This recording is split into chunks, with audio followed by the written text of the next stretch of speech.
ان مسائل کا حل یہ ہے کہ فی کس آمدنی کو ڈالر میں عام شرح تبادلہ پر تبدیل نہ کیا جائے، بلکہ مساوی قوت خرید شرح تبادلہ کو استعمال کیا جائے۔ مثال کے طور پر اگر بھارتی روپیے کی شرح تبادلہ ڈالر کے ساتھ 100 روپیے فی ڈالر ہے، مگر بھارت میں 90 روپے میں اتنی اشیاء خریدی جا سکتی ہیں جتنی ایک امریکی ڈالر میں، تو شرح تبادلہ 40 روپے کے حساب سے آمدنی کو ڈالر میں تبدیل کیا جائے گا، نہ کہ اصل شرح تبادلہ میں۔ اس سے عوام کی درست قوت خرید کا اندازہ ہو سکے گا۔ اس طریقے سے حاصل کردہ فی کس آمدنی کو مساوی قوت خرید فی کس آمدنی کہا جا سکتا ہے۔ یہ ہے فی کس آمدنی کی تعریف۔ یہاں ایک جدول دیا گیا ہے جس میں اخراجات کو دکھایا گیا ہے، جیسا کہ تفصیل جو ہے اور اندازاً خرچ۔ روزانہ کی غذا، ناشتہ، طعام وغیرہ یہ 6000، کپڑوں کے 2 جوڑوں کی خریداری، یہ ماہانہ جو ہے اخراجات کا جدول ہے۔ تو کپڑوں کے 2 جوڑوں کی خریداری 2000، اسکولی سامان کی خریداری 500، دواخانے کا خرچ 450 روپیے، تفریح 500 روپیے، موبائل کے لیے 1000 روپیے، پھل سبزی وغیرہ خریدنا 1000 روپیے، سادہ سفر خرچ بس، ریلوے یا رکشہ 2600، بجلی کا بل 1450 روپیے، سیاحت 4000، بینک کی قسط 3000 روپیے، تو کل خرچ جو ہے 22550 روپیے ہو گیا۔ یہ ایک عام جو ہے اخراجات کا جدول ہے۔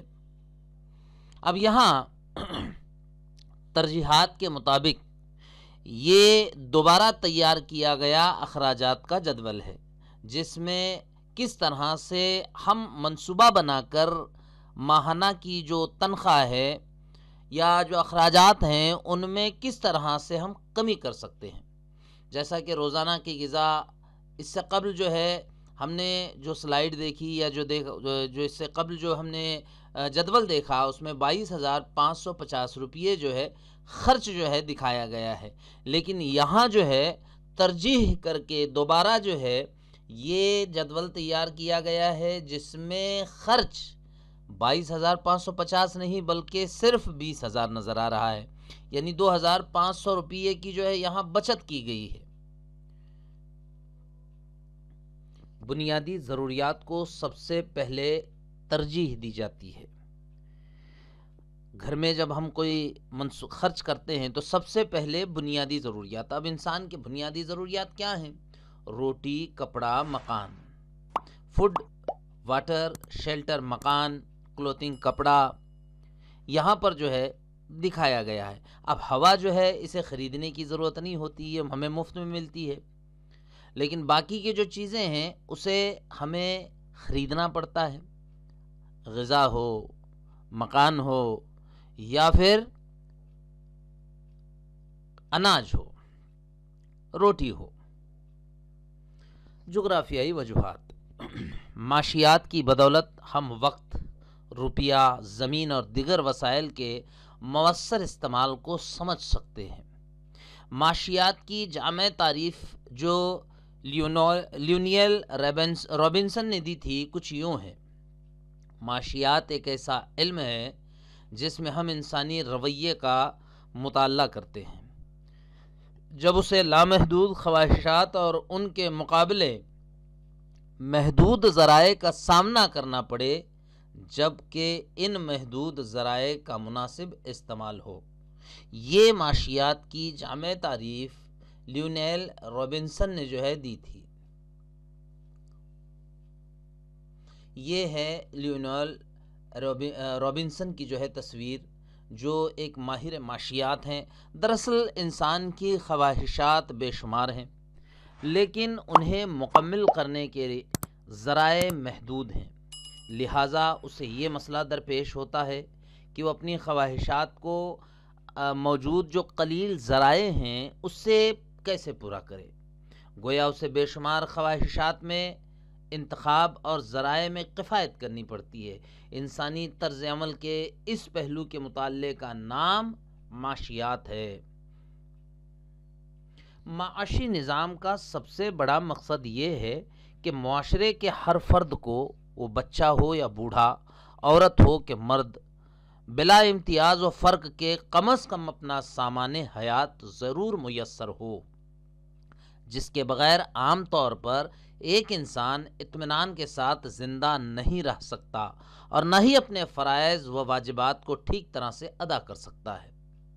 بنیادی طور پر ہمیں بھوک مٹانے کے لیے غذا، تن ڈھانپنے کے لیے کپڑا اور رہنے کے لیے مکان درکار ہے، لیکن اس کے علاوہ انسان کو بہت سی ایسی چیزوں کی ضرورت ہوتی ہے جو آرام و آسائش بہم پہنچاتی ہیں اور تفریح کا سامان مہیا کرتی ہیں، مثلاً sofa, radio, television, fridge, air conditions, motorcycle اور کار وغیرہ ہیں۔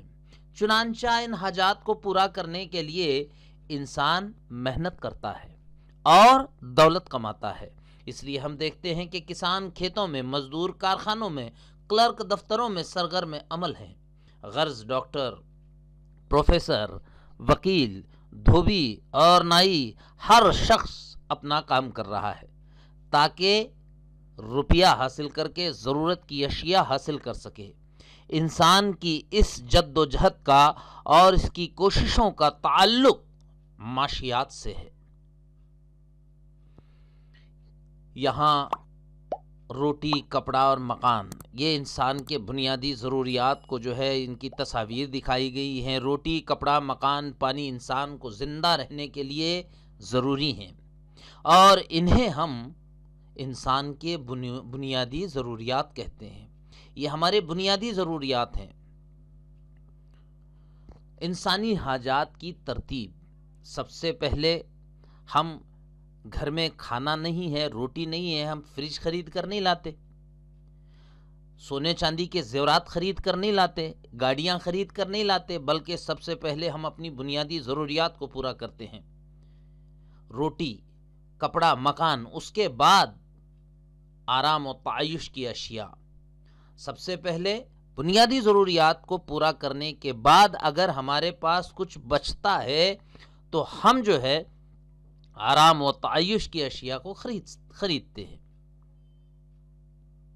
جس طرح کسی خاندان کا مالی انتظامیہ بجٹ ہوتا ہے، اسی طرح کسی گاؤں، شہر، ریاست، ملک اور دنیا کا بھی مالی انتظامیہ یا بجٹ ہوتا ہے۔ جیسا کہ ہم نے اس سے قبل جو ہے 2 جدول دیکھے تھے، جو ایک خاندان کا بجٹ تھا، ماہانہ بجٹ، کتنی رقم کس پر خرچ کرنی ہے۔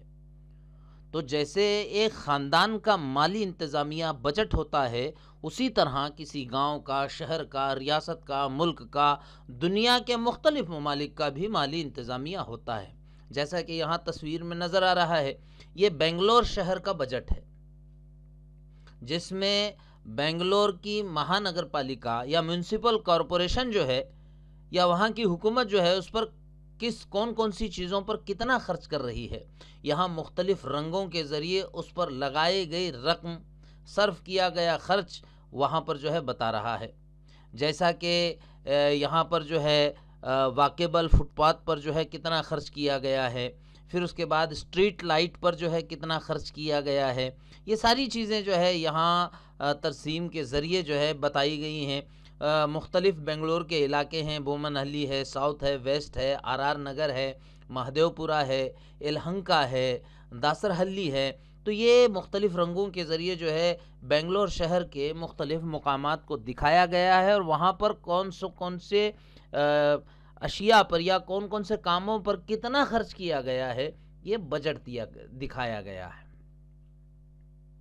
معیشت کی ابتدا گھر سے ہوتی ہے، کیونکہ آمدنی اور اخراجات میں تال میل قائم کرنے کے لیے خاندان کے سربراہ کو ضروریات کی ترجیحات طے کرنی پڑتی ہیں، کیونکہ خاندان کی ضروریات لامحدود ہوتی ہیں اور ان کی تکمیل کے ذرائع محدود ہوتے ہیں۔ آمدنی اور خرچ میں تال میل قائم کرنے کے عمل کی کوششوں کو خاندانی انتظامیہ کہا جاتا ہے۔ خاندانی انتظامیہ اور معیشت میں بہت ساری مماثلتیں ہیں۔ اسی طرح گاؤں یا شہر کی انتظامیہ، ریاست کی انتظامیہ، ملک کی انتظامیہ، یہاں تک کہ دنیا کی انتظامیہ بھی ہوتی ہے۔